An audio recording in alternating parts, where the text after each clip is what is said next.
là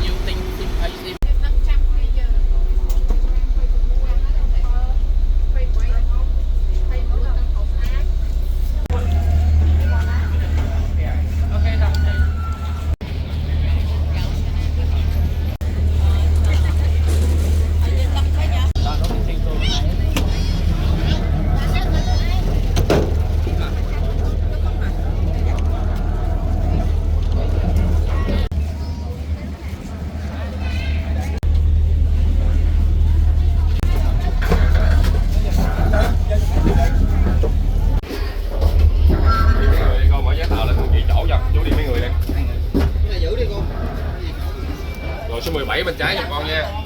Trên áo phao có số vào giùm con nha.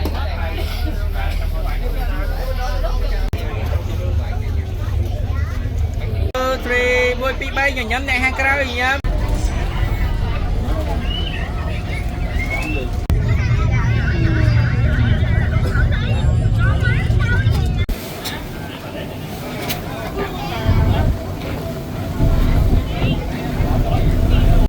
hello chào bạn tục có hai bông bốn chạm tay sana video mìnhនៅក្នុង YouTube ទាំងអស់គ្នាបាទអរគុណច្រើនបាយ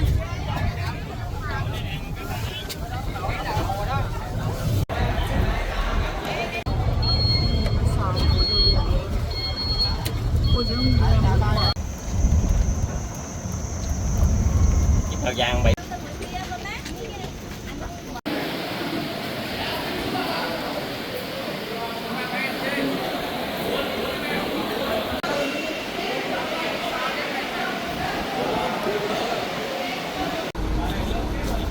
Vậy vì xa cô mà con lại con gì xa cô mà như vậy bên trào phải không?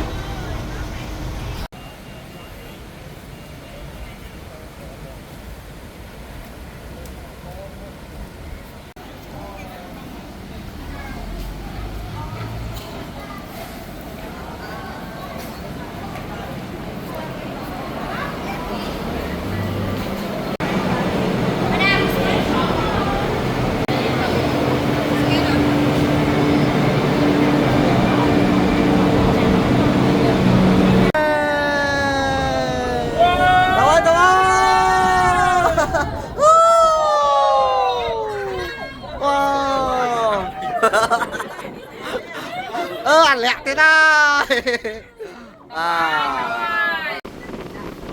là một tí dân khó xa lấy cái bông chia cái trọc tôi con mà nó rứa con bạch ca thế thì ghê bạch ca một cái này mơ nè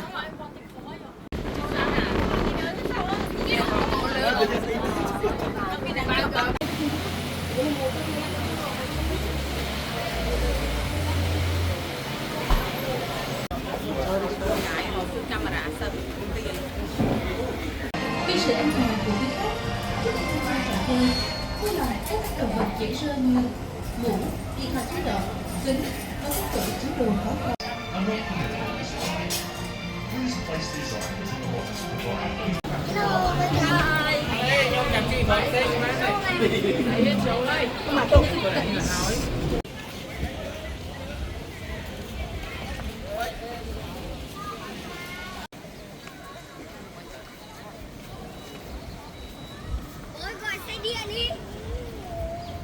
ta dương trên đầm na tranh tiệt ok tranh đầm na tiệt thôi cho từ sự biến sáng sau này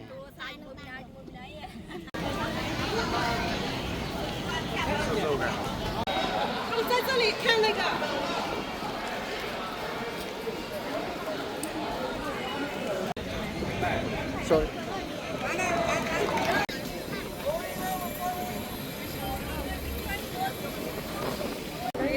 chị em sao chị em sao vui tập thể đã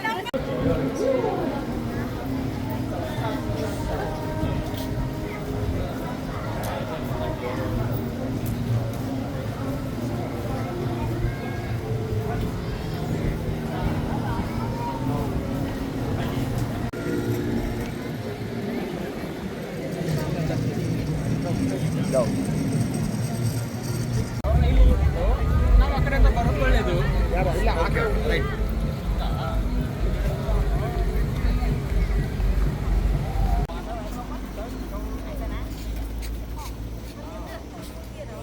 chơi đi ha. Sốt lên.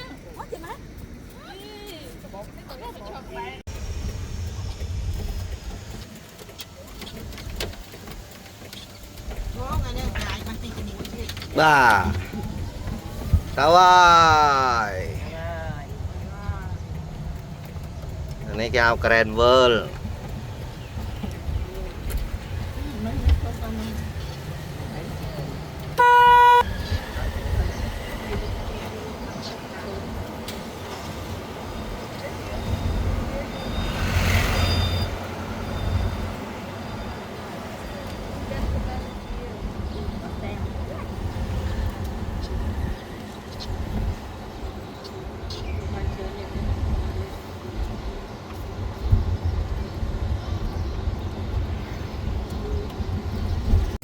Ôi pi ba ẩn ha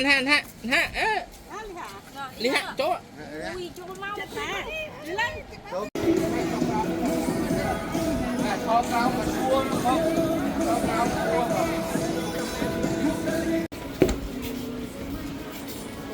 ok giờ ăn cơm xong rồi đi xem phai đi nha. Đây là trong VinWonder nha. Đây là chỗ buổi chiều người ta chơi show nước nè, mời các bạn đón xem nha. Mấy chăng kia cả lắp chắc ớt mấy đây chăng chi tiêu ớt nè đấy mấy chân từ đâu chi à.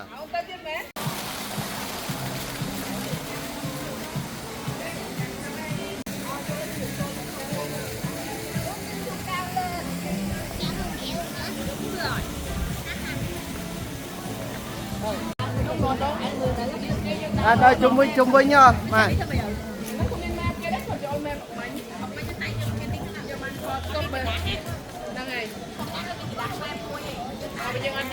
Dương ngọt vô khang trọc mấy cái miếng này tao mấy bắt tao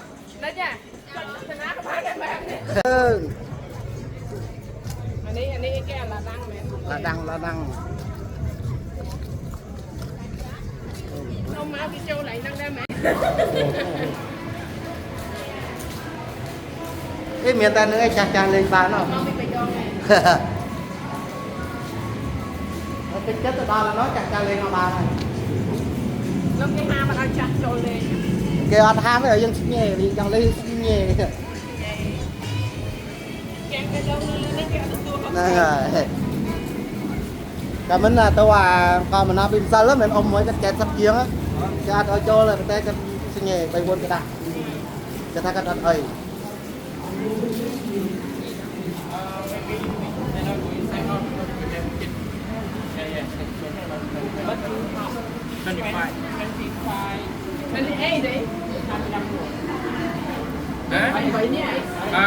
lấy tao mòn chua cho trăm chàng nông tới buổi mòn muối cái trăm gram ba cái mà màn ti đi Ok cho nó cho Nó lanh áp cho first program. bỏ lanh áp bông tới chua được rồi nó lanh áp lên được rồi lanh áp Đó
to.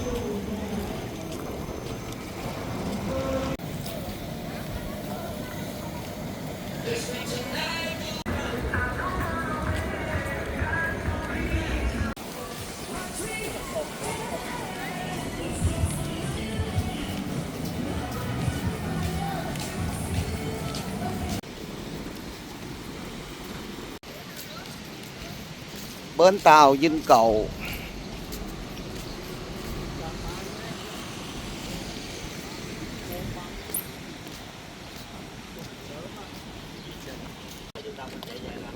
Nước mắm truyền thông Phú Quốc.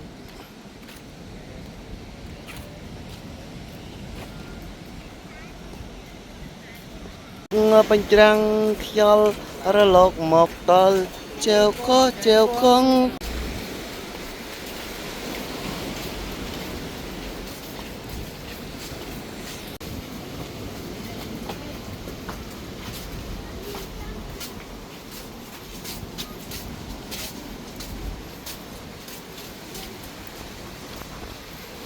Vinh Cầu.